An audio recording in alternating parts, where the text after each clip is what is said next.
Bonjour, chers choisis de Jésus. Encore aujourd'hui, je suis très heureux de prendre du temps avec vous pour réfléchir sur les temps, et j'aimerais réfléchir avec vous sur les temps particuliers que nous vivons aujourd'hui. Et le premier des temps que nous vivons, nous sommes au début de l'Avent.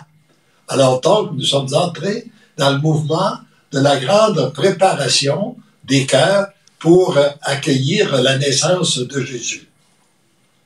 Et dans le but de nous préparer, de que nos cœurs soient bien préparés, il n'y a rien comme la prière pour ouvrir nos cœurs. Alors j'aimerais commencer en récitant cette prière de Saint François d'Assise qui avait été publicisée par le cardinal Swinnon et que je répète à chaque jour depuis maintenant, depuis je pense environ 45 ans, en disant « Seigneur Jésus, dans le silence de ce jour, je viens te demander la paix, la sagesse, la force. Je veux regarder aujourd'hui le monde avec des yeux tout remplis d'amour, être patient, compréhensif, doux et sage, voir au-delà des apparences tes enfants comme tu les vois toi-même, et ainsi ne voir que le bien en chacun. Ferme mes oreilles à toute calomnie. Garde ma langue de toute malveillance. Que seuls les pensées qui te bénissent demeurent en mon esprit. Que je sois si bienveillant, si joyeux, si doux, que tous ceux qui m'approchent sentent ta présence. Revêts-moi de ta beauté, Seigneur Jésus, et qu'au long de ce jour, je te révèle. Et durant les temps que nous vivons, de la pandémie, et surtout avec l'approche du jour de Noël, où beaucoup de gens se sentent désinstallés, on ne sait pas de quelle façon est-ce qu'on va pouvoir se rencontrer, etc., etc. Et il y a beaucoup de gens qui se sentent isolés, qui ont l'impression d'être abandonnés et qui vivent de grandes souffrances.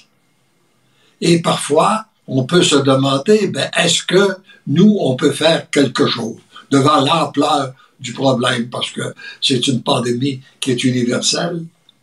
Eh bien, moi, j'ai la certitude que oui, nous pouvons faire quelque chose.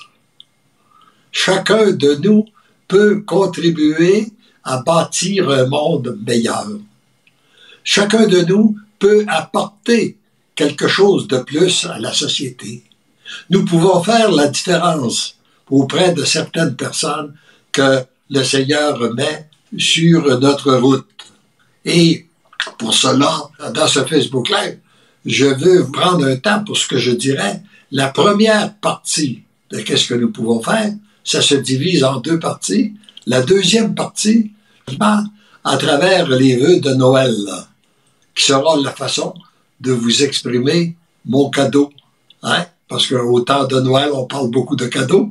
Eh bien, là, dans un premier temps, j'aimerais réfléchir avec vous sur le message numéro 50 dans le premier volume. Or, et regardez bien ce qu'il nous dit. Et ça, si on prenait conscience de ça, c'est pas vrai que nous sommes seuls. Parce que Jésus nous dit ceci, « Mon tout petit, souviens-toi que je suis toujours avec toi et en toi. » Alors donc, c'est pas vrai qu'on est seul. Jésus nous dit, nous a fait la promesse, qu'il est toujours près de nous, avec nous et en nous, à l'intérieur de nous. Et ça, peu importe où nous sommes, peu importe ce que nous faisons et tout ça. Alors donc, si on développe une intimité avec Jésus, nous sommes jamais seuls.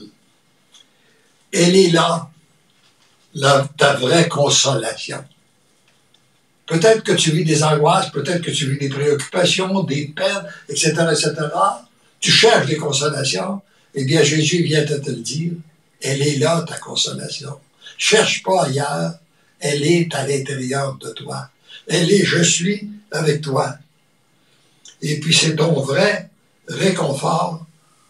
Ne cherche pas ailleurs. Alors, trop souvent, nous nous cherchons, nous nous évadons, nous passons. Et là, je pense que de notre côté, je suis sûr que la suite, lorsque la pandémie sera terminée, le monde ne sera plus ce qu'il était. Il va y avoir beaucoup de gens, peut-être que ce ne sera pas tout le monde, mais il va y avoir beaucoup de gens qui vont avoir appris à découvrir l'importance de Dieu à l'intérieur d'eux-mêmes.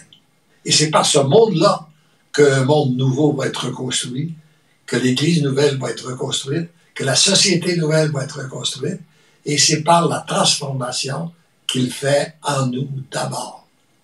Et ça, il est important de se le rappeler, il est important de le savoir, et surtout de le vivre, de prendre du temps pour être avec Jésus, pour qu'il soit avec nous. Puis là, il continue à me donner certains enseignements, parce que je veux que tu t'occupes de ta famille. Voyez-vous, à partir du moment où on vit avec Dieu, on n'est pas déconnecté de la réalité. Il ne nous demande pas de nous déconnecter de tout ce qu'il dit. Non, non, il dit, tu veux que tu t'occupes de ta famille, des gens qui sont autour de toi, de tes affaires, etc.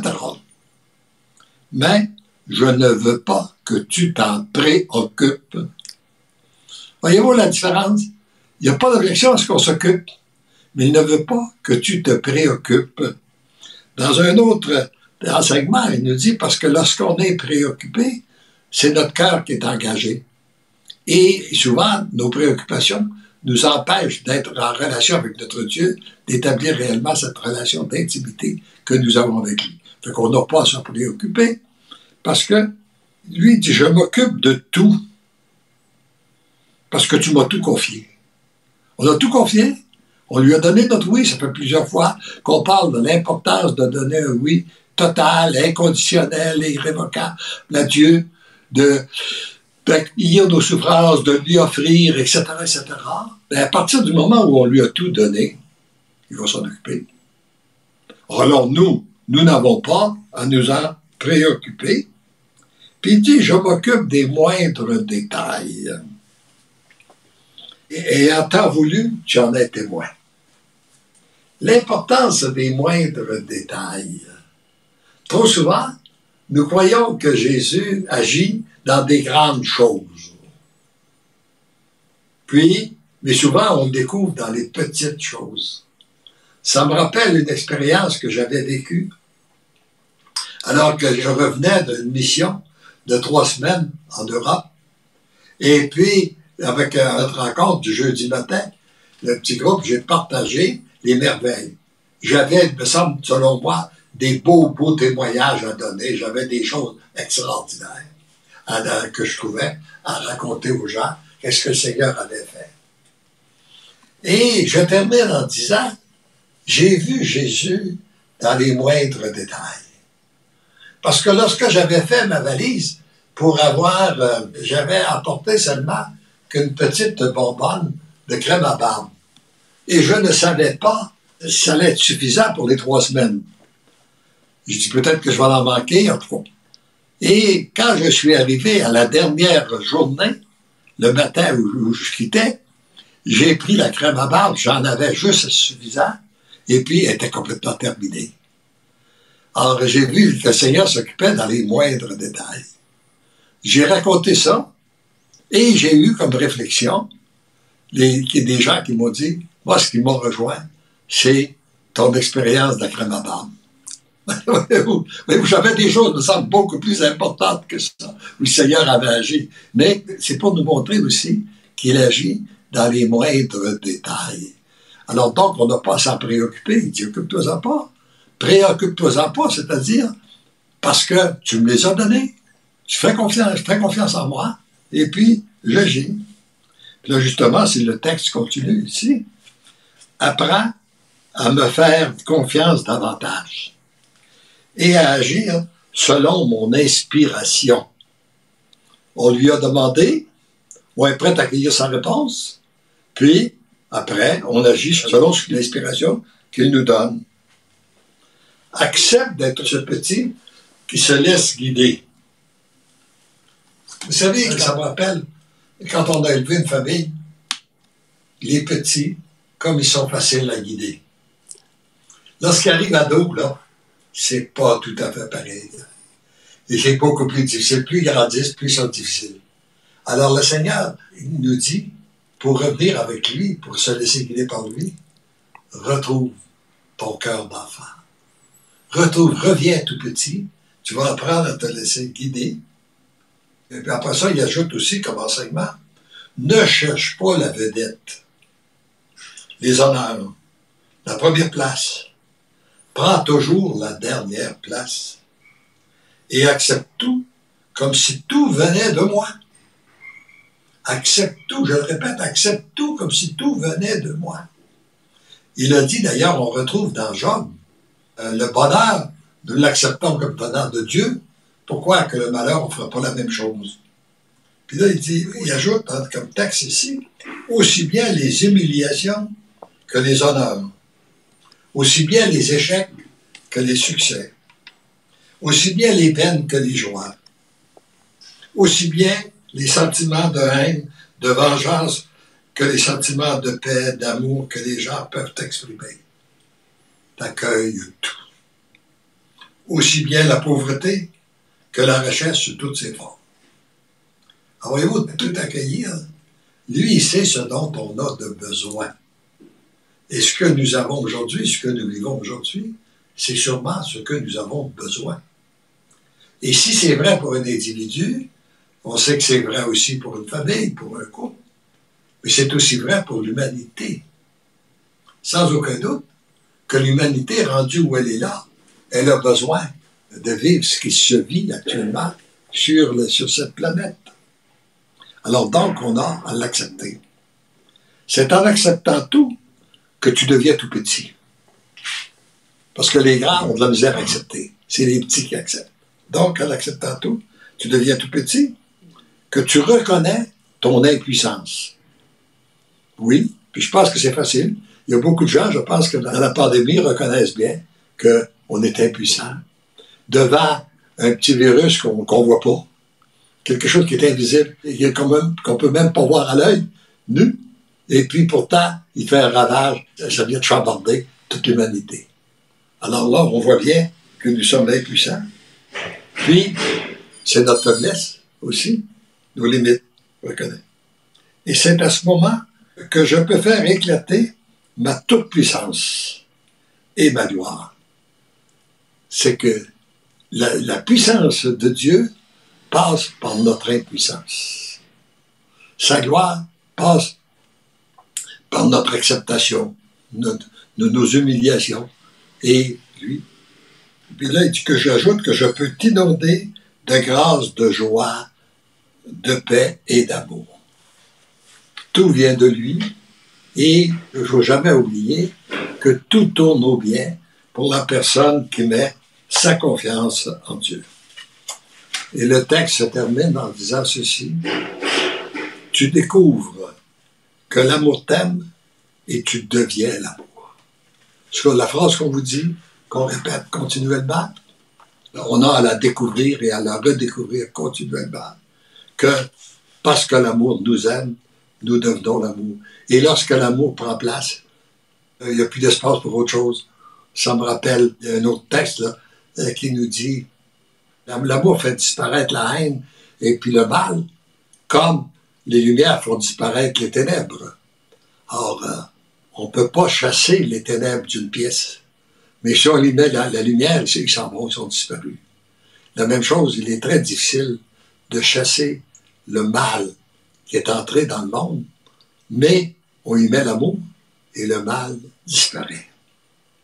Fais-toi petit, car plus tu te fais petit, plus je t'aime et plus tu deviens l'amour.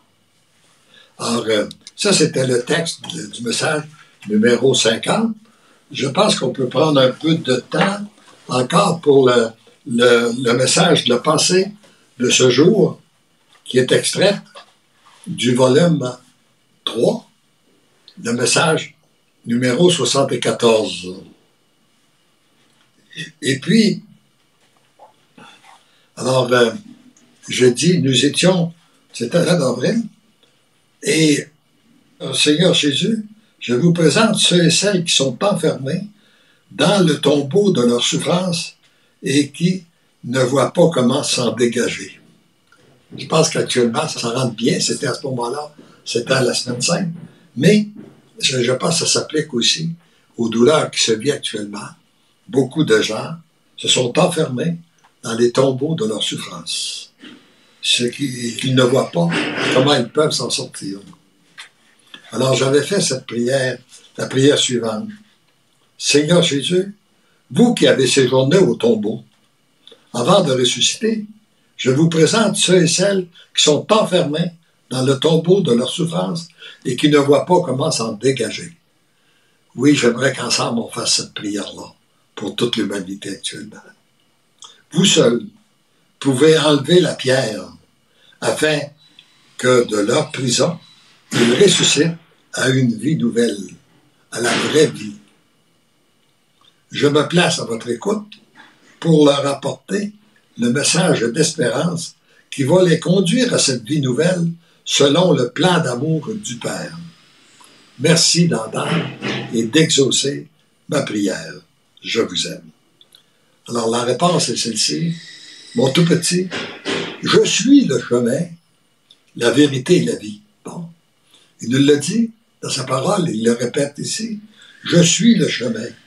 C'est donc par moi qu'ils doivent passer pour pénétrer dans la vérité et la vie. Lorsqu'une personne m'a donné son oui, elle doit cesser de se regarder. Ça, c'était le témoignage de la pensée de ce jour. De regarder ses peines, ses joies et ses misères. Pour me regarder moi, tourner notre regard vers Dieu. Et regarder le chemin que j'ai dû suivre pour racheter le monde. Je pense que le regard est très important. Et je pense que s'il y a aussi de souffrance sur le monde, c'est que les médias d'information nous entraînent à regarder ce qui va mal dans le monde. Regarder les violences, les guerres, les divisions, etc., etc. Bon. Et plus on a les yeux tournés vers ce qui va mal, plus on se sent triste. Plus nous sommes aux prises avec des grands problèmes intérieurs. Là, il nous invite. Arrête, tu vas tout donner. Arrête de te regarder. Arrête de regarder ce qui va mal dans le monde, puis tourne ton regard vers moi. Mets ta confiance en moi, ton Dieu. Je suis le Créateur, et je vous ai créé par amour, je recrée continuellement.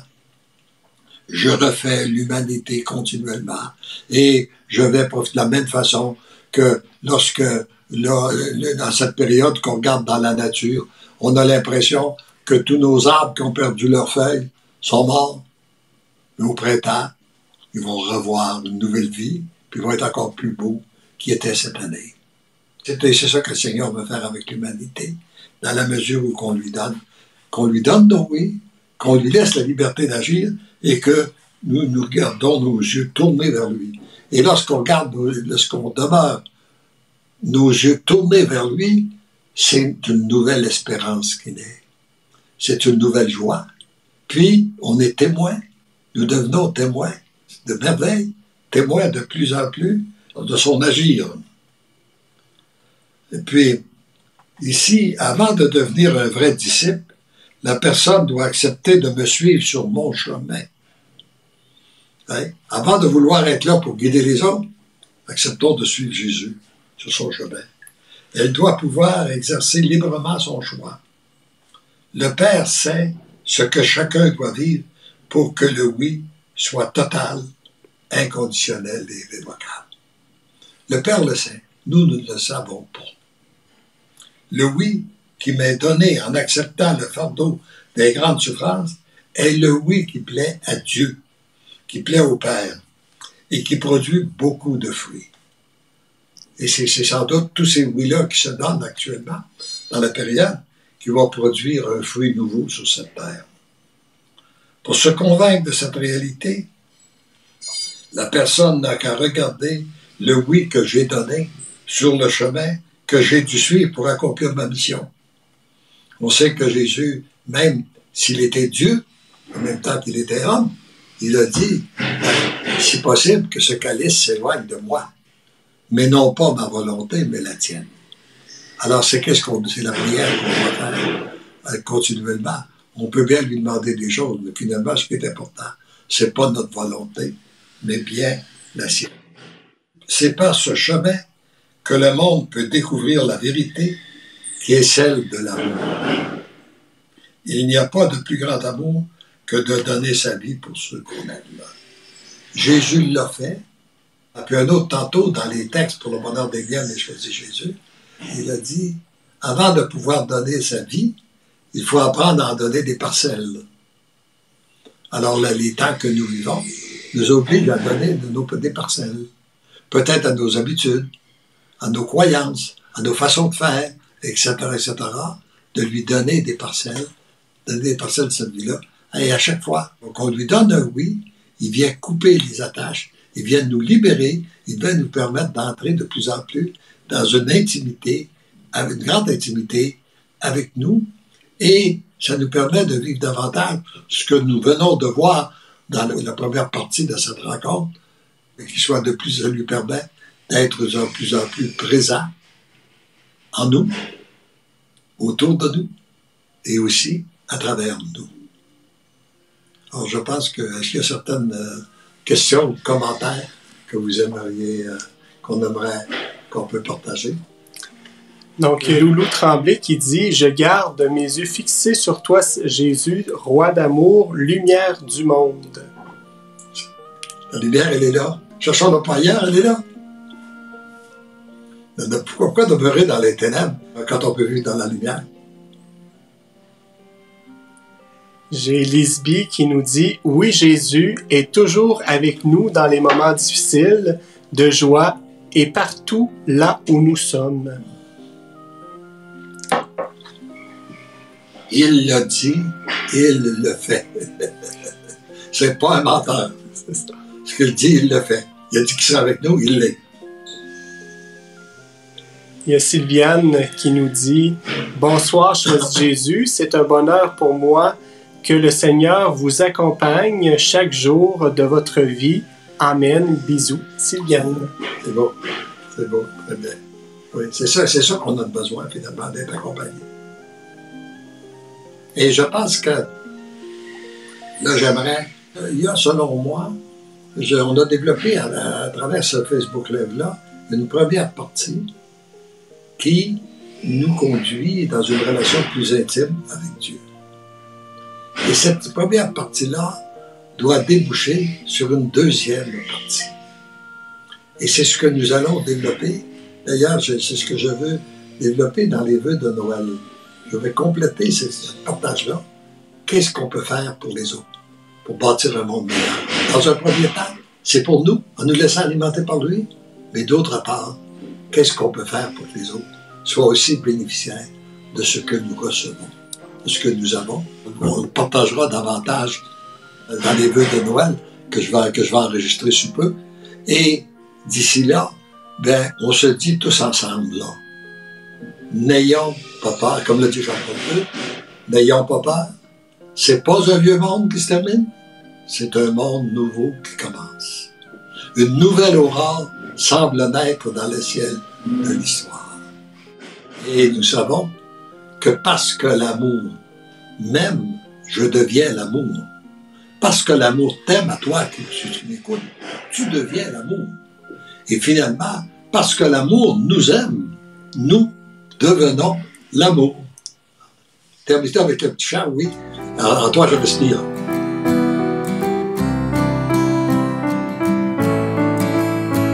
En toi, Seigneur, en toi je respire, j'accueille ton amour, je m'offre à toi, Seigneur. À chaque fois qu'en moi vient ton souffle, je veux cueillir ta paix, ton amour, en accueillant la Trinité sainte,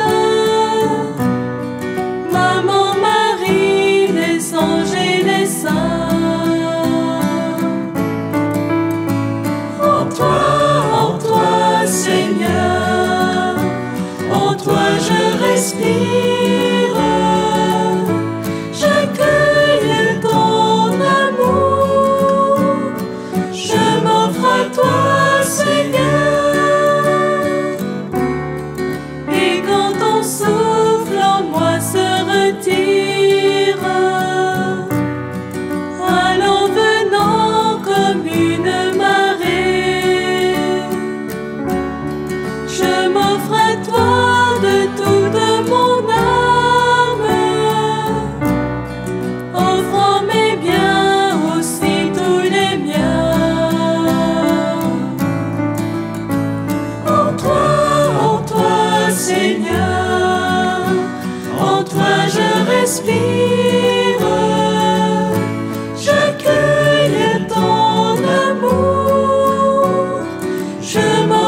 je te